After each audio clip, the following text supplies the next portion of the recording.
So working at Public Works, I actually think we have one of the best jobs on base. First of all, we can interact with all the different tenants, so you meet a lot of great people. We've got an incredibly diverse, very talented, dedicated team. You know, we get to get our hands dirty fixing the things that break here, providing utilities to the camp. And we do major construction projects too. So here, because everyone's living and working together, and we're immediately impacting the quality of life for our men and women in uniform, I think there's a greater sense of ownership, and folks get a lot out of it. Folks are incredibly dedicated here, and it's an honor and a privilege to serve with them and alongside them.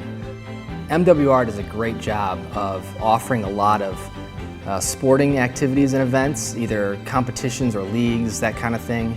You've got a lot of opportunities for social things. There's a chief's mess, an awards room.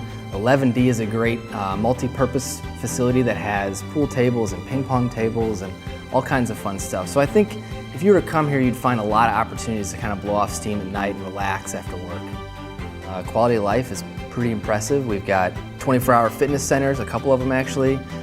There's a movie theater that's free with popcorn. They'll do your laundry for you. It comes back folded the next day. We've got a couple of barracks like the one I'm sitting in right now that's built permanent UFC construction. We have a 5-star rated galley facility that serves food nearly 24/7. The hours are not open. There's usually another place you can get food, either the Nex or one of the cafes or one of the grab-and-go locations.